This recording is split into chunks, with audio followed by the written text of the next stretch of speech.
Assalamualaikum warahmatullahi wabarakatuh. Perkenalkan, nama saya Inaya Ananda Sativa dari kelas 10 akuntansi 2. Di sini saya akan membacakan sebuah biografi singkat mengenai tokoh sastrawan Indonesia yang bernama Tengku Amir Hamzah. Tengku Amir Hamzah. Tengku Amir Hamzah yang bernama lengkap Tengku Amir Hamzah Pangeran Indra Putra atau lebih dikenal hanya dengan nama pena Amir Hamzah.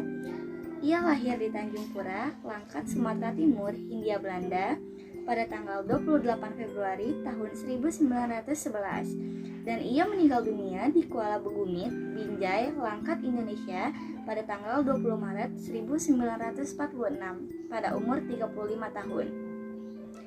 Ia adalah seorang sastrawan Indonesia angkatan penjangga baru dan pahlawan nasional Indonesia. Dia lahir dalam lingkungan keluarga bangsawan Melayu atau yang disebut dengan Kesultanan Langkat. Amir mulai menulis puisi saat masih remaja, meskipun karya-karyanya tidak bertanggal. Yang paling awal diperkirakan telah ditulis ketika ia pertama kali melakukan perjalanan ke Jawa, menggambarkan pengaruh dari budaya Melayu aslinya, Islam, kekristenan, sastra Timur.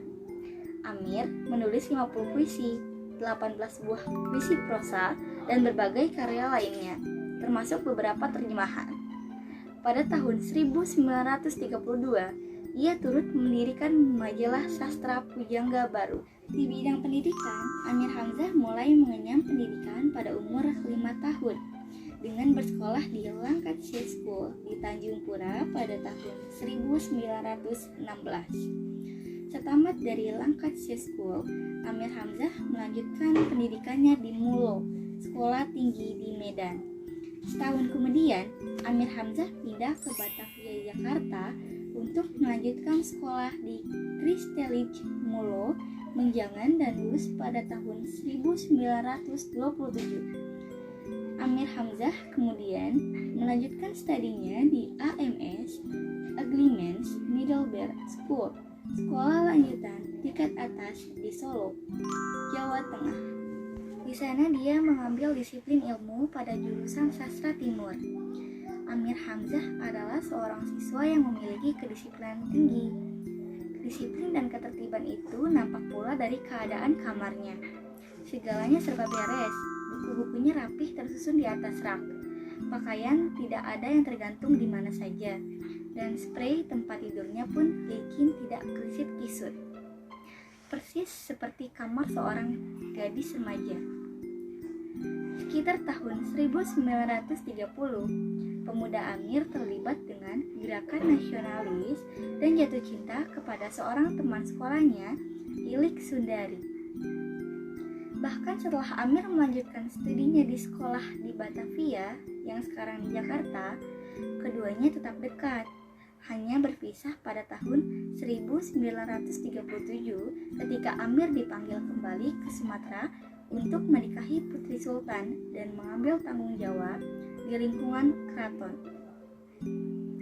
Meskipun tidak bahagia dengan pernikahannya, dia tetap memenuhi tugas kekeratonannya. Selama mengenyam pendidikan di Solo, Amir Hamzah mulai mengasah minatnya pada sastra sekaligus obsesi kepenyairannya. Pada waktu-waktu itulah Amir Hamzah mulai menulis beberapa sajak pertamanya yang kemudian terangkum dalam antologi Buah Rindu yang terbit pada tahun 1943. Pada waktu tinggal di Solo, Amir Hamzah juga menjalin pertemanan dengan Armigin Pen dan Achidiat K. Mirja. Ketiganya sama-sama mengenyam pendidikan di AMS Solo. Bahkan mereka satu kelas di sekolah itu. Di kemudian hari, ketiga orang ini mempunyai tempat tersendiri dalam ranah kesusastraan di Indonesia.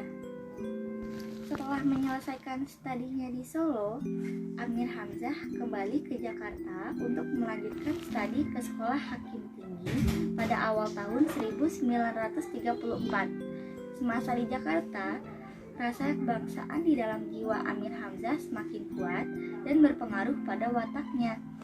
Bersama beberapa orang rekannya di perguruan rakyat termasuk Semanang, Sugiyarti, Sultan Takdir Ali Syahbana, Army Jinpain, dan lainnya. Amir Hamzah menggagas penerbitan majalah Pujangga Baru.